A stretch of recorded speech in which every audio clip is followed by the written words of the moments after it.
Welcome everyone across myriad platforms and around the world and live on C-SPAN 2 to Atlantic Council front page or hashtag AC front page to the Twitterati among you. It's our premier live ideas platform for global leaders. It's our honor today to host the 70th Secretary of State, Mike Pompeo, former director of the Central Intelligence Agency, former member of Congress, former US Army officer, finished first in his class at West Point, Harvard Law School graduate, and of course, much more. I'm Fred Kemp, President and CEO of the Atlantic Council, and Mr. Secretary, this is a historic day. Israel, the UAE, and Bahrain are scheduled to sign the Abraham Accord, the first such agreement between Arab countries and Israel in more than a quarter century. President Trump will attend, and the Israeli Prime Minister, Benjamin Netanyahu, will sign with the UAE and Bahraini foreign ministers. Secretary Pompeo, we have a lot to discuss in this tight half hour. China and the Indo-Pacific, your recent trips to Europe and their connection to China issues.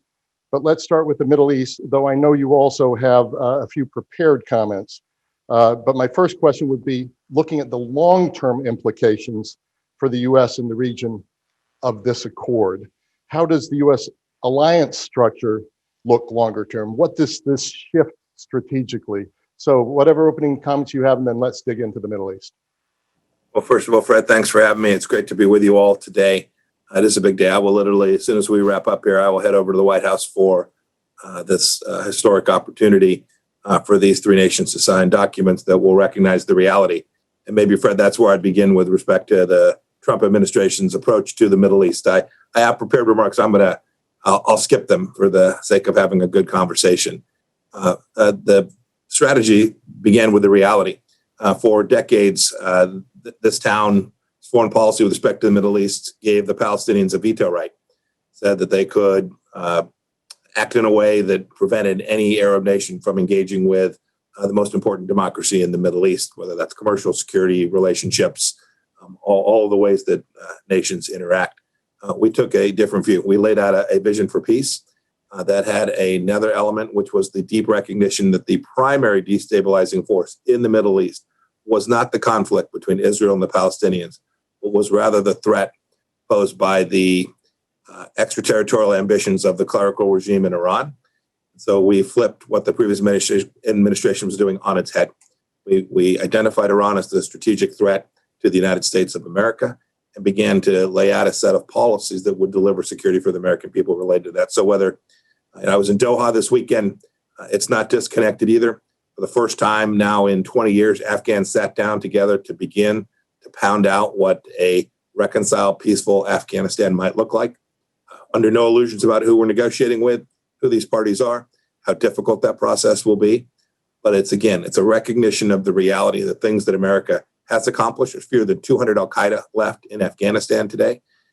We are now delivering a set of outcomes that will reduce the cost in blood from our American servicemen and women, in treasure from the American taxpayer, and risk to the United States of America. So what we'll see today at the White House is a set of countries who came to the same conclusion that we did about what was in their best sovereign national interest to recognize the state of Israel, to normalize relationships with them, and build out security relationships around that. A coalition that has been in the works for 3+ years now. I heard someone the other day say, boy, this happened overnight. I can assure you, this has taken all the efforts under President Trump's leadership for 3 years now to get us to this place today. And the question of what kind of impact this could have on the US alliance structure, could there be tectonic shifts that go way beyond what we've seen thus far? What is your view there? What are the longer term implications for the region and for the United States in the region? I think this recognizes the reality that the Gulf states have all recognized. It shouldn't go without notice. Not only have these nations chosen to recognize Israel, but when the Gulf states all got together and the Palestinians demanded that there be a statement denouncing what took place, that did not occur. Frankly, the only two countries that have vehemently denounced this were Iran and Turkey.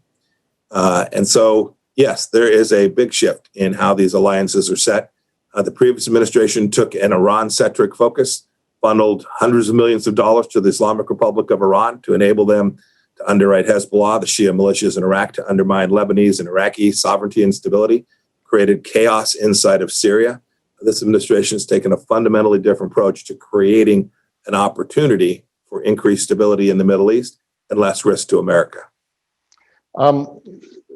You've mentioned Iran. What are the implications for Iran, do you believe?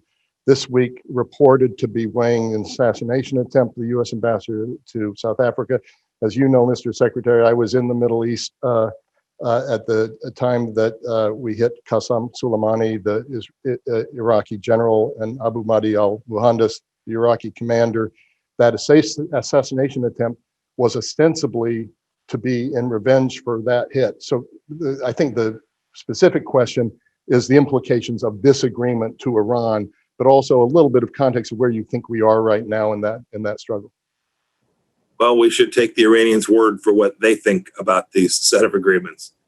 They think this fundamentally is a detriment to their security. They have made accusations about their Muslim brothers that are outrageous about that. And it has frankly shown the true anti-Semitic nature of the regime in Iran as well. Look, I don't want to comment on the intelligence, but the Iranians didn't need an action by the United States to conduct assassination campaigns around the world. This has been their model for 40 years. You know this too, Fred. There's their model of conducting political assassinations in Europe and other places and building out networks and capabilities, proxy forces all around the world. This is the Iranian model. What we have done is strive to build out a set of understandings that denies the regime the capabilities. And you can see it. You can see a weakened capacity from Hezbollah. You can see them scratching and clawing and turning to narcotics activities to generate revenue. You can see what's happening in Iraq, a greater space for Shia militias now to join and put the monopoly on arms back in the hands of the Iraqi leadership. All of these things came because of President Trump's fundamental understanding that the way we had been conducting our business in the Middle East for decades hadn't delivered on American security. And we're now getting us to a place where we'll be able to do that. Thank you for that. Let's shift to China. As I talk to people observing the Trump administration's foreign policy, they point to the Middle East and China as the areas where there's probably, at this point, the most lasting legacy. Some believe your speech on China at the Nixon Library and Museum was one of historic significance in July.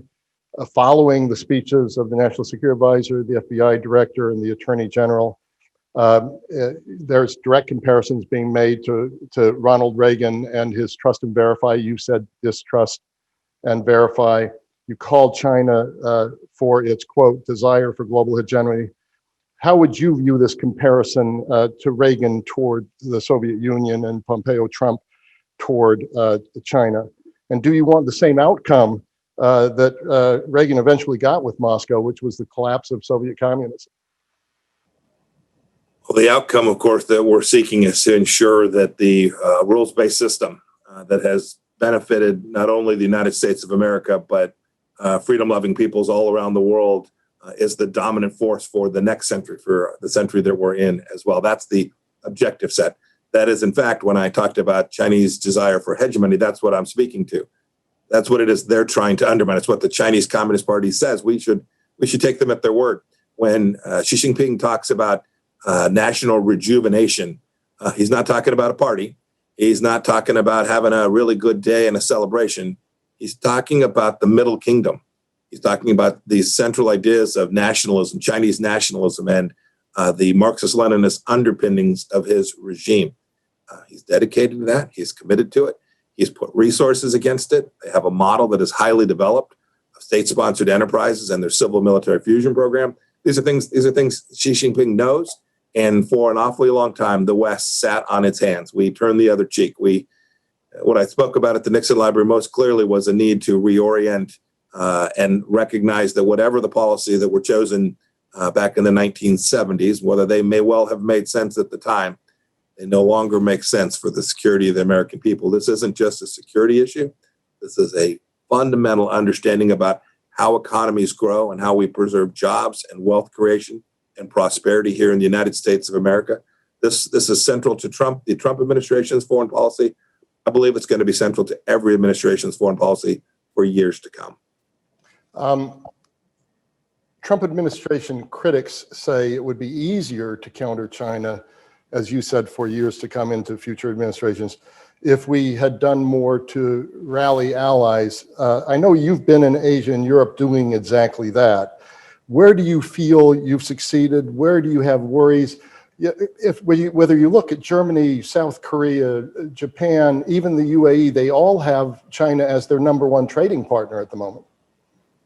Yeah, Fred, that's an important question. And I've seen this critique. Let me give you two thoughts. First, the most important ally to have on this is the American people. The American people need to fundamentally understand the threat that is imposed on them. And you've seen, I've traveled to the United States. I'm going to travel to a state capital next week, talk about the threat from the United Front here inside the United States. You've seen what we did to the den of spies that was in Houston. We closed it. That's been going on a long time. We've just said, well, it's just too bad. Goodness gracious, we have an open country. They're just going to spy and steal our stuff.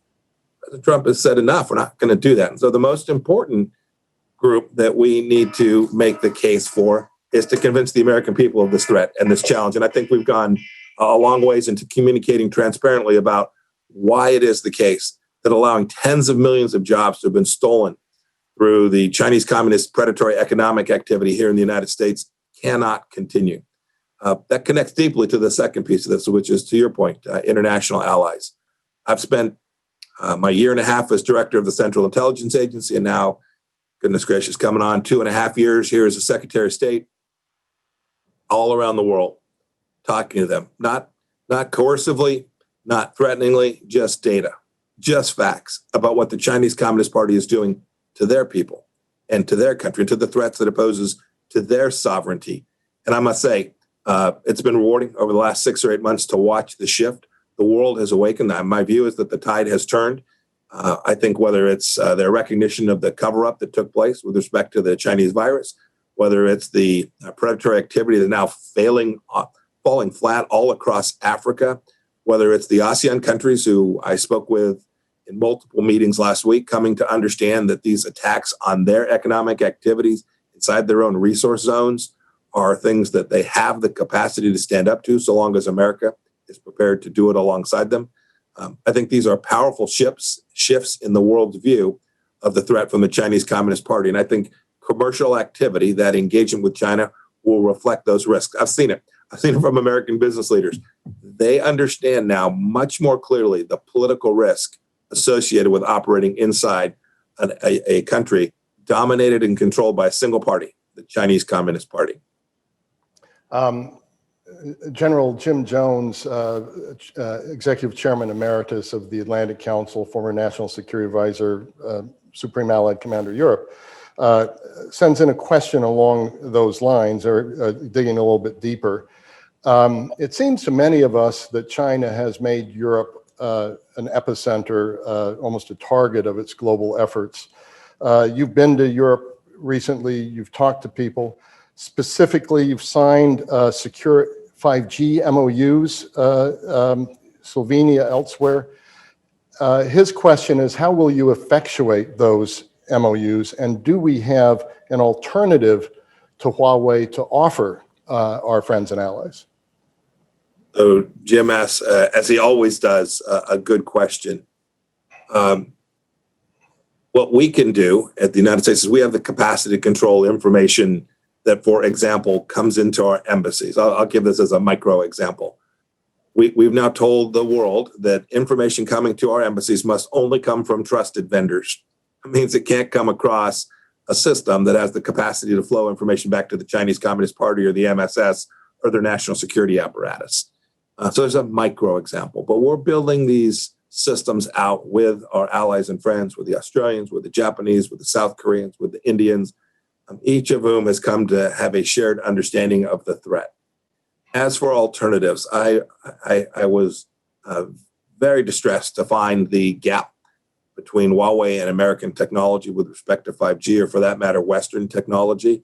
But over what's really now the last 2 years, I've watched Ericsson and Nokia take up the mantle. I've watched American companies too begin to build out their systems and processes. I am confident that there will be cost-effective deliverables from Western trusted vendors that can deliver the same services or better services at comparative costs. They'll never match them. When you have state-owned enterprises, you literally have subsidization. That's funny. We always joke about the battle between Airbus and Boeing being state subsidized. That is child's play compared to what the Chinese Communist Party does. These are companies that were built on stealing American technology, bringing it back to the homeland, and then turning around and dumping it in the United States of America and around the world, and then bullying countries into accepting this technology.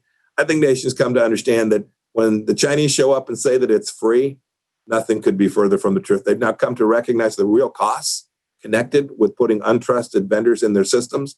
And over time, I think the world will come to recognize that's not the right path. And you will see Western technologies that are verifiable, trustworthy, and transparent come to dominate the telecommunications markets. And then what's your vision then for an end state? Decoupling seems unlikely with a peer competitor as integrated in the world economy as China is. So where do we land? Where's a safe and good place to land with this strategy? Yeah, it's a good question. I've gone back and read the histories about where we thought we'd land when we began to challenge the Soviet Union. No one really had a sense of how that would unfold. I would tell you that there's still much to unfold here as well. But we know what it would ultimately look like. And we know that the Chinese Communist Party will get to make decisions along the way, too, that we'll have to respond to. But what it looks like a world that is controlled and operated in the way that freedom-loving nations, that rules-loving nations, that law-abiding nations can live, and not by authoritarian regimes, not by those who want to have vassal states under their economic thumb. This is what the end state will look like. What it will look like inside of China, I think the Chinese people will get a heavy say in, and the Chinese Communist Party will ultimately have to make some very difficult decisions for themselves. They are not 10 feet tall. There are many challenges. We could talk about this for hours. Challenges that are faced inside of China as they attempt this play for global hegemony. What I hope everyone on this call will take away is the theory that so many have been talking about for the past 10 years, that is predicated on conflict between the United States and the Chinese Communist Party because the United States is a declining nation. It's fundamentally false. It misunderstands the American tradition. It misunderstands who we are as Americans. We are not a declining nation. And the Chinese Communist Party is now seeing for the first time that America is going to stand up for itself. It's going to respond in ways that are fair and reciprocal. And we're going to defend American interests wherever we find them. Thank you, Mr. Secretary. Most Americans, most people in the world have not heard of something called the 3Cs initiative. You've been advancing this in your trips to Europe, and your most recent trip to Europe. We have a soft spot for this because the concept was originally born at the Atlantic Council. It is, for listeners, it's a north-south corridor of transportation, energy that doesn't really replace East-West, but more deeply integrates particularly Central and East European countries of the European Union and beyond. What importance do you see for that? And obviously our ambassador to Poland, Georgette Mosbacher, has been a big and very important advocate for this. Adam Boehler, running the International Development Finance Corporation, has put some potential funding on the table that I think has motivated this to go further. There's going to be a summit in Estonia, a virtual summit in Estonia soon. What does this achieve, and why have you got behind this idea? Yeah, it's a really fine idea, an important idea about thinking about a different part of European infrastructure. You'd asked a question a little bit earlier about Europe. I always try not to respond to questions generically with respect to Europe because you're talking about dozens of nations with deeply different views. This is another example where you have Baltic states that have come to recognize that their security situation is separate and different from what you might find in other places in Europe, and so taken on the mantle of their own security. So we've offered up to $1 billion for support for the 3Cs initiative. We've provided defense support too through our extended readiness efforts, through rotational forces operating in those regions as well. And we've put a real diplomatic push into connecting these countries, to your point, on that north-south axis. And in light of what we're seeing taking place in Belarus today, this becomes even more important. And is this also, to a certain extent, a Russia play or a China play, or how do you view it strategically? It's both. We've certainly been working as part of the Three Seas Initiative to recognize the threat that the Chinese Communist Party can pose to the nations around these three seas. We've done the same thing in NATO. We've asked NATO to relook their strategy to make sure they incorporate the threats that the Chinese Communist Party imposes to NATO nations as well, whether those are cyber threats or threats from space or communications threats to telecommunications infrastructure that could deny NATO the operational capabilities that it will need in time of conflict. So it is certainly the case that there is an effort to make sure that we are respecting the threats that are posed not only by the Chinese Communist Party, but certainly by the NATO historic adversarial relationship with Russia as well. Thank you for that answer. Mr. Secretary, one of your great attributes is you don't like talking about yourself much, but I'm still going to ask you a question in that direction. President Trump made clear through his own comments in the last year that you considered a run for the Senate in Kansas, yet you decided to stay at state.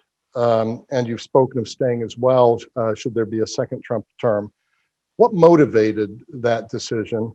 And what do you hope to accomplish in Secretary of State this year? And if into a second term, what would you add on to that? Yeah, Fred, look, I love Kansas. My wife and I miss it dearly. That was the attractive piece of considering the race, but we never, frankly, considered running very actively. We always knew that we had this incredible privilege to lead the United States Department of State, to work in the Trump administration, to try and lay out what I've been talking about this morning, these central underpinnings, sort of a Reagan-esque model, which says we're going to be reality-based. We're going to do things that deliver good outcomes for the people of the United States of America, where we'll respect all of our allies and friends. We'll build out coalitions of the like-minded to deliver these outcomes that matter to the American people. And so President Trump's reelected. There'll, I'm sure, be a conversation. We'll see what comes after that. There's still a lot of work to do. There's the challenge that's presented by the Chinese Communist Party remains. We're partway into achieving the objectives that we have laid out. So there's still a lot of work to do, and I'd love to find a way to be a part of that. And if you're reflecting as your time so far in Secretary of State, what do you see as disappointments? Would Venezuela be on that? Would North Korea be on that? I know nothing is done until it's done, but where do you wish we might have been able to do better? You know, Fred, it's a little early to start the reflection process. Yeah. So focused every day. But to your point, we still have Americans held hostage in too many places around the world. We've had a good number of successes. We brought a lot of people home. We're proud of all that work. But anytime there's one American held unlawfully somewhere, it's something I think about and work on every day. As for North Korea, which you mentioned, we did have hopes that we could make further progress, that Chairman Kim would go in a different direction. But I'm still optimistic. It's gone quiet publicly, but there's still lots of work going on between ourselves, our allies in the region, the Japanese, the South Koreans, and even efforts with the North Koreans to come to understand where there may be opportunity as time goes on. The other thing that you don't get asked about much, but I think is quite interesting, is this commission on unalienable rights, and also your whole mantra on the founding principles of the United States. One quote from something you recently said: "We can't confront Beijing or other gross HR violators in the world without understanding the roots of our foreign policy through the lens of our founders' intent." How important is that to you and your core, and what do you mean by that? Fred, I've had this as something I've cared about my entire adult life since I was a young soldier.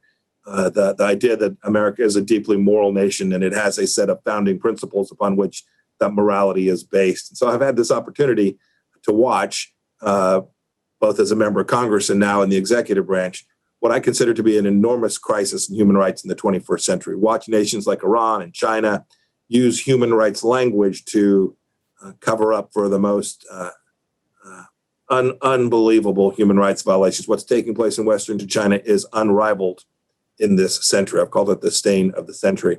And so I undertook a project. I commissioned a former professor of mine, Marianne Glenda, to lead a commission of people from every Abrahamic religion, a broad political swath, to talk about how America's foreign policy ought to be based on its traditions, and how our human rights policy around the world ought to be grounded in the American founding. And so they went to work. They wrapped up their report. I hope everyone here will go online and go grab it. It's in 7 languages. Pick which one you want to read it in. But it comes back to this fundamental understanding between our Declaration of Independence, our Constitution, the UN Declaration of Human Rights from 1948, and sets a moral foundation for how the principles on which American foreign policy ought to base its human rights activity. And so I hope this sets a foundation for my organization, the United States Department of State, for years to come, how we think about human rights in the world and the central foundations upon which it ought to be based if we're going to do it well and preserve the human dignity that each of us deserve, because we are simply made in the image of God. And then a final question, again, going back to the Nixon Library, Nixon Museum. Clearly in those days, the Nixon-Kissinger relationship was at the core of these efforts to lead China in the right direction. And you quote some interesting comments from that period of time that recognize that things may have to be altered if they didn't go in the right direction. How would you characterize, if it was Nixon, Kissinger then, Trump, Pompeo now? What are the dynamics of that relationship, particularly toward mapping out the relationship to China, where an earlier Trump was very focused on getting a trade deal? And this is a very different place we're in right now. And I'm just wondering if you could talk a little bit about the dynamics of that relationship. Yeah, Fred, I appreciate that. When I was the CI director nominated to come to state, I called Secretary of State Jim Baker, and he came to visit me at Langley. And the very first thing he said, and it may be the only thing that he said for the 3 hours we were together, he said, a Secretary of State who doesn't have the capacity to speak on behalf of the president is just some guy out on a trip. So I have made every effort to make sure that President Trump and I were speaking the same language, his language. He was elected. He got the electoral votes. I didn't get any.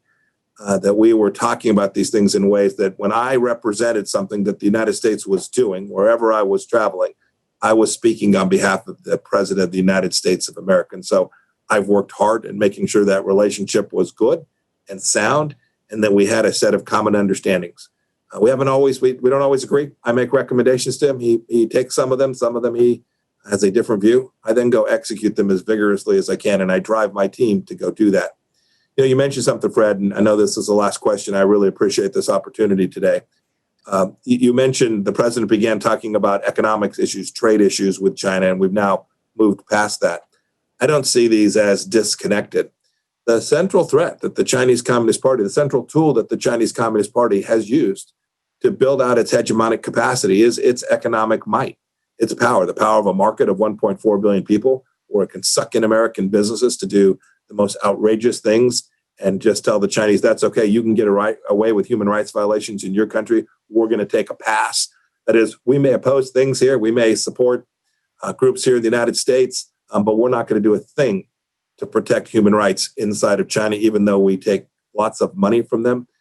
These economic tools that the Chinese Communist Party uses are the central pillar of its power, and the United States needs to respond in a way that reflects that. And so I see all of the activity we're taking is driven by a comprehensive response to the challenges presented by Xi Jinping's CCP. Mr. Secretary, thank you so much for this rich conversation. We understand what a busy day this is. We want to send our congratulations from the Atlantic Council to the administration, to the people of the UAE, the people of Bahrain, the people of Israel. May this be a long-lasting peace on which the whole region can build. Thank you for taking the time, sir. Amen. Thank you, Fred. Have a good day. Thank you.